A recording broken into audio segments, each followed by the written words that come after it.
tapi bukan kulit. Beras putih, bersih, berseri, memang menarik. Tapi yang ini berbahaya. Soalnya ini beras berkualitas buruk yang diberi bahan kimia berbahaya. Asalnya dari beras jelek. Warna kusam, banyak kerikilnya, dan berkutu. Iuh.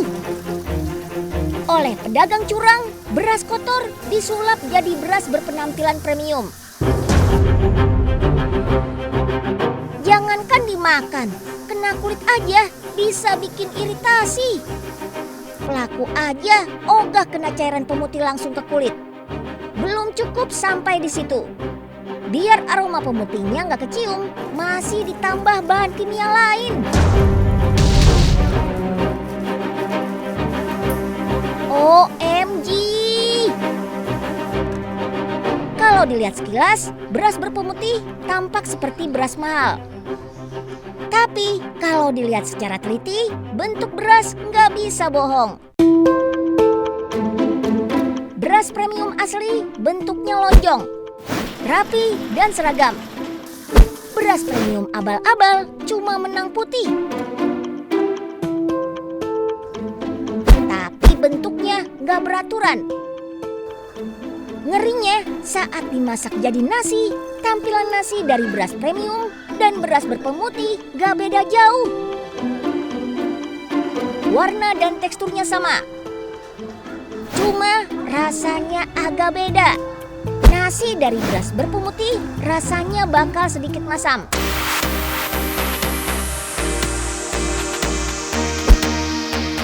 Berangkat dari masalah beredarnya beras berpemutih, kakak-kakak mahasiswa di Solo menciptakan inovasi.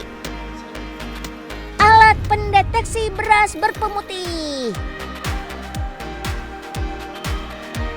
Kalau ada beras berpemutih atau mengandung klorin, alat pendeteksi langsung ada tulisan dangerous. Kalau berasnya aman, tulisannya secure.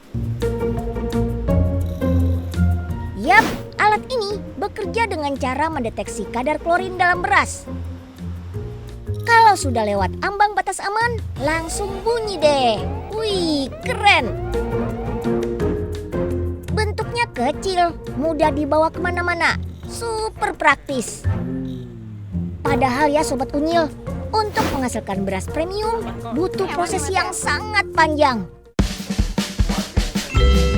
Gak heran kalau harganya lebih tinggi. Dimulai dengan mencuci, mengeringkan, dan memisahkan kulit padi dengan beras. Beras yang warnanya masih coklat disosok dengan bantuan mesin poles.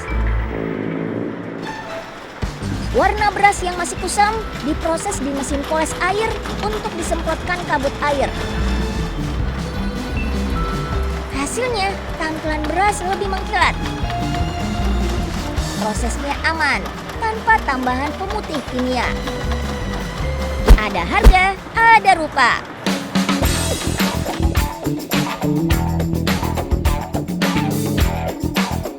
Beras kualitas premium harganya jelas lebih mahal daripada beras putih abal-abal.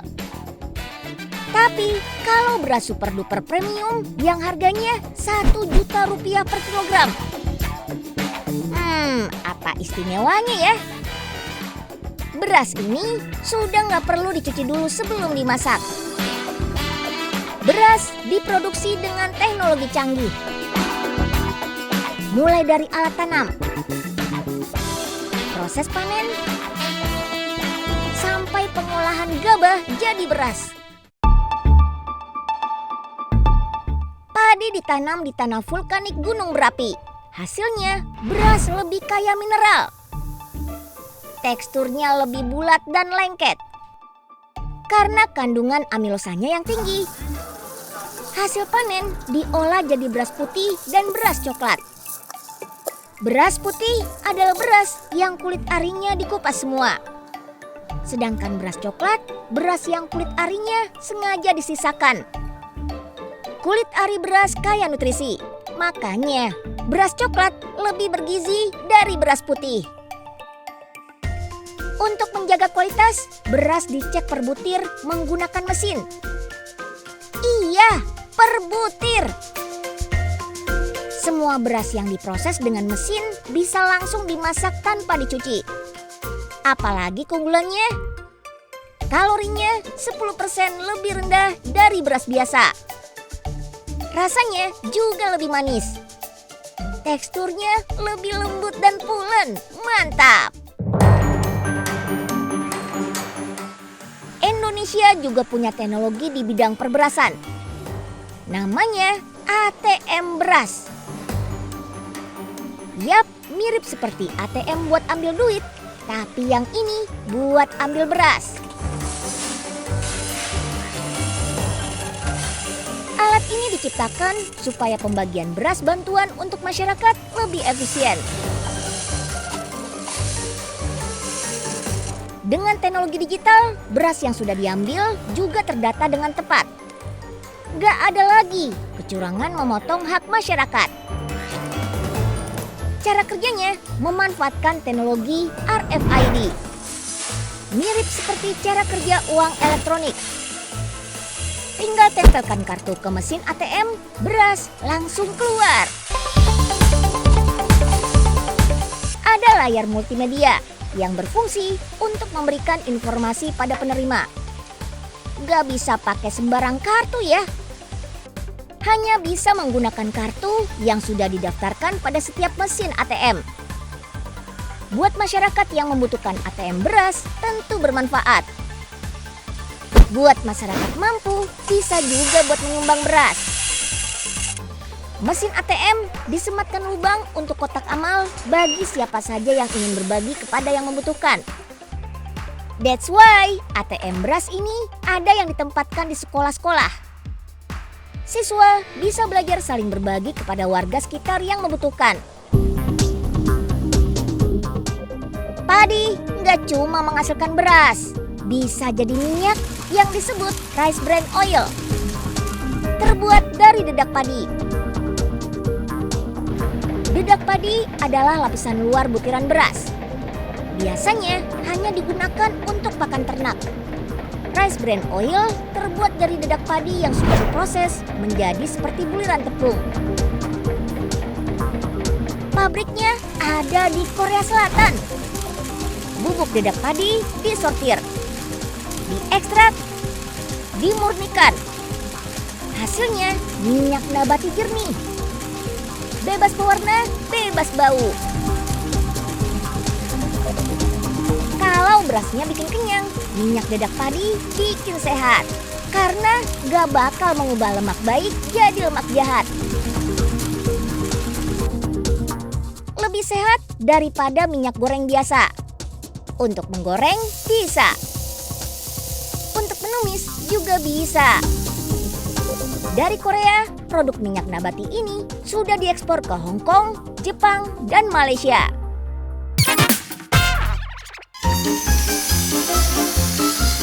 Dipotong, dibelah, dihaluskan. From this to this. Satu batang bambu seharga Rp20.000. Bisa dikreasikan jadi 8 tumbler bambu senilai Rp1 jutaan. Ada tumbler, mug, sedotan bambu, gelas, sampai lukisan 3 dimensi. Semuanya terbuat dari bambu. Kreasi Miki Mulyadi, warga Bogor yang sudah membuat produk bambu sejak 2014. Berawal dari hobi yang akhirnya jadi bisnis beromset puluhan juta per bulan. Awalnya saya suka buat pinisi dari bambu, hobi sebenarnya. Ternyata lama-lama banyak sekali yang suka gitu kan, dan banyak yang pesen. Akhirnya kita terus inovasi produk ini sampai ke membuat tumbler ataupun gelas, dan pangsanya alhamdulillah udah sampai ke luar. Sebagai bahan kerajinan, bambu punya banyak kelebihan. Jumlah melimpah, cek. Elastis dan gampang dibentuk, cek. Ramah lingkungan, cek. Jenis bambu yang digunakan beragam. Ada bambu tali, bambu hitam, bambu bitung, dan bambu krisik. Nah, menurut pengalaman dan saya uji coba, ternyata hasilnya bagus untuk produksi saya. Bisa dibentuk dengan mudah, bisa diproses dengan gampang, dan memang di daerah saya cukup lumayan banyak bambunya seperti ini, yang 4 varian ini. Dalam satu hari, Kamiki bisa mengolah 5 batang bambu. Jadi 30 tumbler, 30 mug, 20 gelas bambu.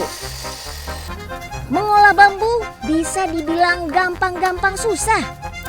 Bahannya kuat, tapi rentan dimakan rayap. That's why harus diolesi bahan anti rayap. Estetik, tapi nggak anti air. Perlu dilapisi bahan aquapritur supaya pori-pori bambu tertutup.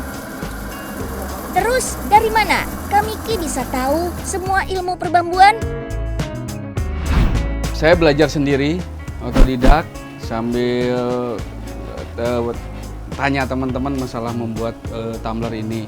Soal kegagalan, pastilah kita sering kegagalan, beberapa kali gagal, tapi kita terus nggak pernah menyerah ya, karena saya pikir kegagalan adalah sukses yang tertunda.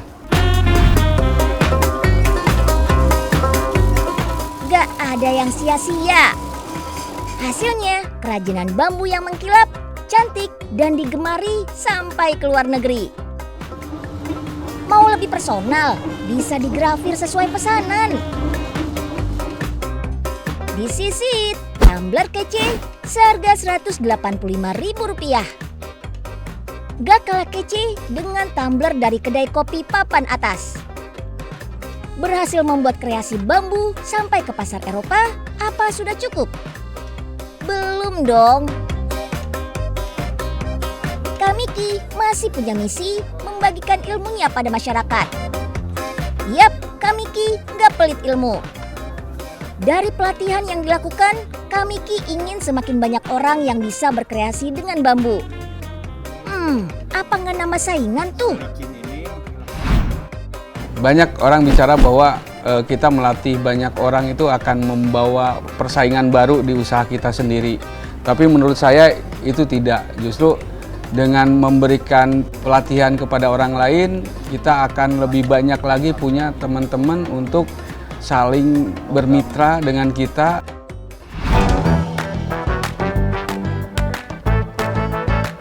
Peluang kerajinan bambu masih terbuka lebar.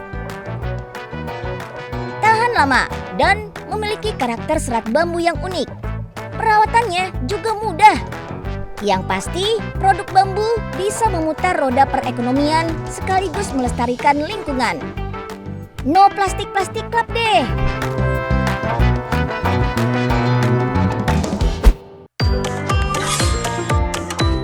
Bambu menggantikan produk plastik sekali pakai. Bisa juga menggantikan produk dari kayu. Misalnya untuk bahan utama rumah, memberikan kesan adem, estetik, dan unik. Jauh lebih murah dan tahan gempa. Pertumbuhan bambu lebih cepat daripada kayu. Di dunia ada lebih dari 1.400 jenis bambu. 100 diantaranya berada di Indonesia. Bambu banyak dilirik sebagai bahan ramah lingkungan. That's why butuh penelitian khusus untuk menghasilkan bambu unggul. Kita ke Kabupaten Sleman, Yogyakarta. Tempat penelitian untuk menghasilkan bambu berkualitas tapi lebih cepat tumbuh. Lebih dari 50 jenis bambu siap untuk dikembangbiakan jadi bibit bambu unggulan. Namanya teknik kultur jaringan. Tangkai bambu dipotong. Diambil tunasnya. Dimasukkan ke dalam tabung sampai tumbuh tunas baru. Look at this. Dari satu tunas menghasilkan ribuan bibit tanaman bambu. Bibit ditanam, dirawat, disiram sampai akarnya kuat. Kalau sudah tumbuh sekitar 20-30 cm, bibit siap dikirim ke seluruh Indonesia. Ramah lingkungan dan bisa mengurangi penggunaan kayu. Apa saja misalnya? Batangnya bisa dijadikan bahan kertas. Daunnya bisa dijadikan bahan art paper.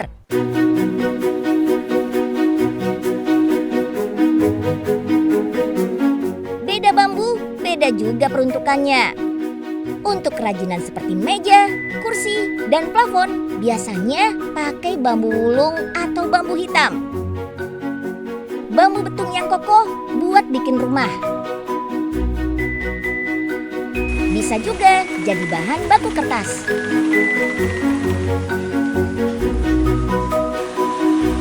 Bambu dihancurkan sampai jadi potongan-potongan kecil.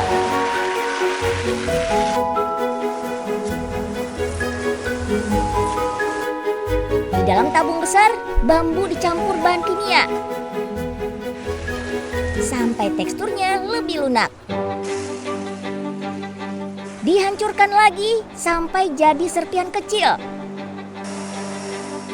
Digiling dan dicampur air. Jadilah bubur bambu.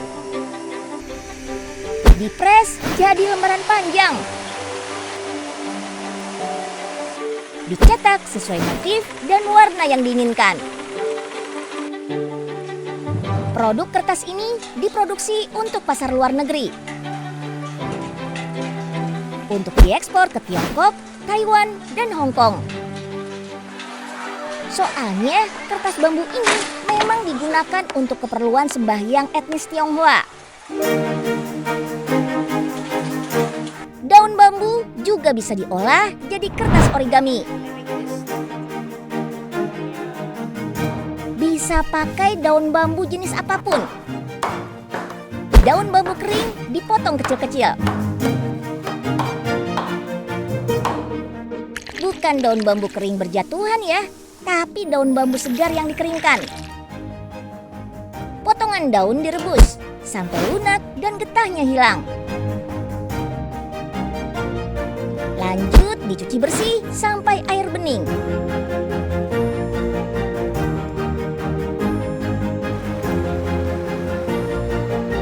Dihaluskan sampai teksturnya mirip bubur. Warna bubur daun masih hijau. Kalau mau diberi warna lain, bubur diberi cairan pemutih.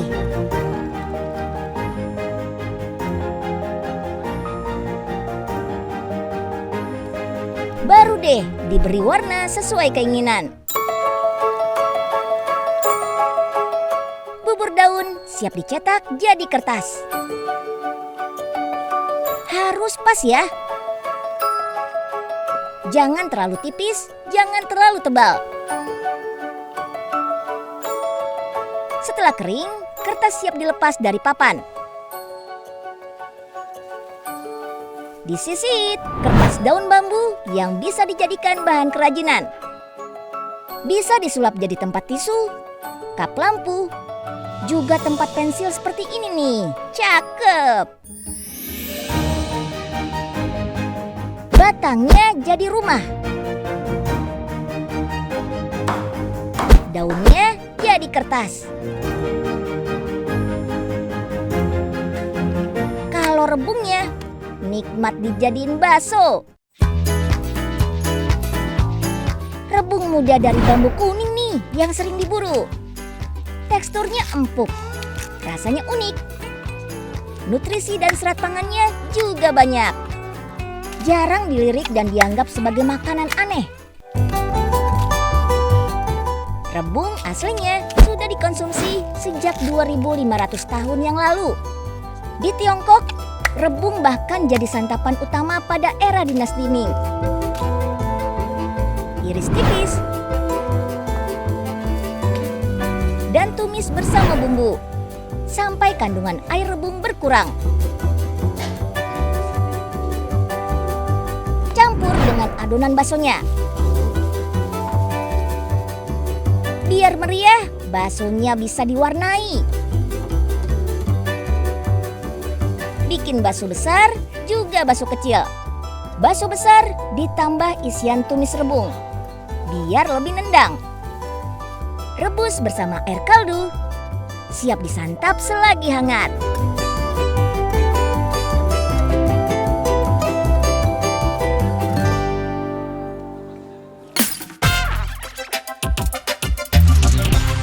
Berbagai jenis tanaman terbukti punya banyak manfaat.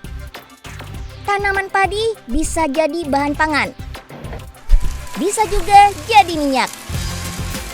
Tanaman bambu bisa diolah dari rebung, batang sampai daunnya. Dari tanaman kita bisa belajar supaya bermanfaat di berbagai bidang. Oke, sampai jumpa di episode Si Unyil besok ya. Dadah!